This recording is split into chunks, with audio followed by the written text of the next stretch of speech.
শিৱসাগৰত নিৰ্মাণ কৰিছে এটা আচৰিত ধৰণৰ নলা আৰু যিটো নলা চাবৰ কাৰণে পৰ্যটক আহে বুলিও ভয় হৈ গৈছে। ইঞ্জিনিয়াৰৰ এনেকুৱাই মাথা লগাইছে ইঞ্জিনিয়াৰে, আপুনি নলাটো দেখিলে আপুনি হতবাক হৈ যাব। আৰু এই নলাটো নিৰ্মাণ কৰিছে য'ত পানী জমা হৈ থাকে, পানী জমা হোৱাৰ ওপৰত এনেকুৱা এটা আইডিয়া লগাইছে। এই আইডিয়াটো এতিয়া কেনেকুৱা ধৰণৰ কি চিন্তা কৰি লগালে এইটো আমি বুজা নাই, কিন্তু বৰ্তমান সময়ত শিৱসাগৰ ৰাইজে এতিয়া এইটোক লৈ প্ৰতিবাদ সাব্যস্ত কৰিব লগা হৈছে। আপোনালোকে নিজেই চালে অনুভৱ কৰিব।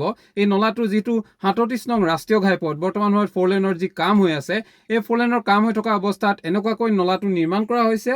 নলাটো এতিয়া পানীৰ যিসমূহ গৈ থাকে, বৌতি যি পানীৰ ওপৰত নলাটো নিৰ্মাণ কৰা হৈছে। এতিয়া পানীখিনি নিজে উঠি গৈ নলাটোৰ ওপৰত উঠিব লাগিব, নিজে খোজকাঢ়ি আচলতে পানীখিনিৰ ওপৰত উঠিব লাগিব যেন, বা উঠিব বুলি ভাবিয়ে ইঞ্জিনিয়াৰসকলে এনেধৰণৰ আইডিয়া লগাইছে নেকি আমি বুজা নাই। যদি এটা মানুহ ওলাই আহিবলৈ হয়, আপুনি চাওকচোন, ড্ৰেইনটো মোতকৈ ওখ, মানে 7 ফুট 8 ফুট ওখ, আৰু ৰাস্তাৰ পৰা 4 ফুটমান ওখ। গতিকে ঘৰৰ পৰা ওলাই যোৱাও মানুহৰ অসুবিধা, আৰু ভৰ বাৰিষাও এইটো ড্ৰেইনেদি পানী নাযায়, কোনো পধ্যে পানী নাযায়, পূৰা কমপ্লিটলি ভুল। যদিহে নলাটো এনেকৈ বনোৱা হয়, যিখিনি পানী আচলতে ইয়াত ৰৈ যায়, সেই পানীখিনিয়ে দীৰ্ঘম্যাদী এটা সমস্যাৰ সৃষ্টি কৰিব, আৰু এই পানীখিনিৰ ফলত ওচৰৰ অঞ্চলৰ যিমানখিনি লোক আছে সকলোৱে সমস্যাত ভুগিব। আৰু বৰ্তমান সময়ত আমি দেখিছোঁ অসমৰ যি 4 লেনৰ ৩৭ নং ৰাষ্ট্ৰীয় ঘাইপথৰ লগতে যি 4 লেনৰ কাম চলি আছে, এই 4 লেনৰ কামসমূহ বিশেষকৈ শিৱসাগৰত কিন্তু যথেষ্ট পলম হৈ আছে, যথেষ্ট শ্ল' হৈ আছে। আৰু এইটো কি কাৰণে হৈছে, হয়তো এইটো টেকনিকেল প্ৰব্লেম বা ৰাজনৈতিক কাৰণ বা বিভিন্ন কাৰণ হ'ব পাৰে। কিন্তু বৰ্তমান সময়ত যিসকল আচলতে ইঞ্জিনিয়াৰ, তেওঁলোকে যি ধৰণে ড্ৰয়িং কৰে, কি ধৰণে কি প্ৰণালী ব্যৱহাৰ কৰিব লাগে অনাগত সময়ত, যাতে যিহেতু 4 লেন বনি যোৱাৰ পাছত ওচৰত যিমানখিনি লোক আছে, বসতিস্থল আছে, তেওঁলোকৰ যাতে কোনো সমস্যা নহওক, তাৰ ওপৰত তেওঁলোকে ভিত্তি কৰি বিভিন্ন ধৰণৰ ব্যৱস্থা অৱলম্বন কৰে।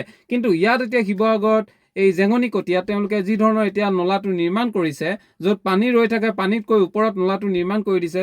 এতিয়া পানীৰ ওপৰত যদি নলা নিৰ্মাণ কৰা হয়, পানী জমা হৈ থকাৰ স্তৰটোতকৈ যদি ওপৰত নলাটো নিৰ্মাণ কৰা হয়, তেনেহ'লে পানীখিনি যাব কোনফালে? এইটো এটা সাধাৰণ কথা। সাধাৰণ মানুহ এজনেও তেওঁ নলাটো খান্দোতে, তেওঁ বা নলাটো প্ৰস্তুত কৰোঁতে এইটো নিজে চিন্তা কৰি পায়। তেনেহ'লে ইঞ্জিনিয়াৰসকলে যদি এনেধৰণৰ প্ৰচেষ্টা হাতত লয়, তেনেহ'লে সাধাৰণ ৰাইজে তেওঁলোকক সমালোচনা নকৰিবনো কিয়? আজি ইয়াক লৈ এতিয়া ৰাইজে প্ৰতিবাদ সাব্যস্ত কৰিব লগা হৈছে, ৰাইজ ওলাই আহিব লগা হৈছে। কিন্তু আমি দেখিছোঁ বিগত সময়তো হাইৱে নিৰ্মাণ কৰাৰ ক্ষেত্ৰত বহুতো বিসংগতি আছে। আপুনি চাব, আমগুৰিৰ পৰা যদি আপুনি যোৰহাটলৈকে যায়, সেই সময়তে হাইৱেত আপুনি গৈ থাকোঁতে গম পাব গাড়ী কিমান বাবলিং কৰে, জঁপিয়াই গুচি যায়। এইখিনিও কোনোবাখিনিত সমস্যা হয়, যিহেতু ইয়াত টুল টেক্স দিব লগা হৈছে। পথটোৰ সুন্দৰতা বা পথটোৰ আমি ভাল পথত গৈছোঁ কাৰণে আমি কৰ দিব লগা হৈছে, টুল টেক্স দিব লগা হৈছে। যদি পথটো এনেকুৱা অৱস্থা হয়, আপুনি যি ধৰণে বাবলিং কৰে, আপুনি বহুত বেছি স্পীডত গ'লে, দ্ৰুতগতিত গ'লে আপোনাৰ জীৱন কিন্তু নাথাকিব। সেয়েহে এই ক্ষেত্ৰত 4 লেন নিৰ্মাণ কৰি থাকোঁতে নিৰ্দিষ্ট বিভাগে কিন্তু গুৰুত্বপূৰ্ণ সহকাৰে ল'ব লাগে, আৰু এইটো চাব লাগে, পৰ্যবেক্ষণ কৰিব লাগে। আৰু বৰ্তমান সময়ত শিৱসাগৰত যিটো এতিয়া ঘটনা সংঘটিত হৈছে, যি ধৰণে আচলতে এই নৰ্দমা, এই নলাটো নিৰ্মাণ কৰা হৈছে, কালভাৰটো নিৰ্মাণ কৰা হৈছে, এইটো যদি এনেকৈ থাকি যায়, তেনেহ'লে পানী য'ত জমা হয়, পানীৰ ওপৰতকৈ যদি নলা নিৰ্মাণ কৰা হয়, তেনেহ'লে সেই পানীখিনি যাব ক'ত? এইটো এটা দীৰ্ঘম্যাদী সমস্যালৈ পাছত পৰ্যবেক্ষিত হ'ব বা সমস্যা হৈ থাকিব। তেতিয়া সেই মানুহখিনি কি অৱস্থা হ'ব?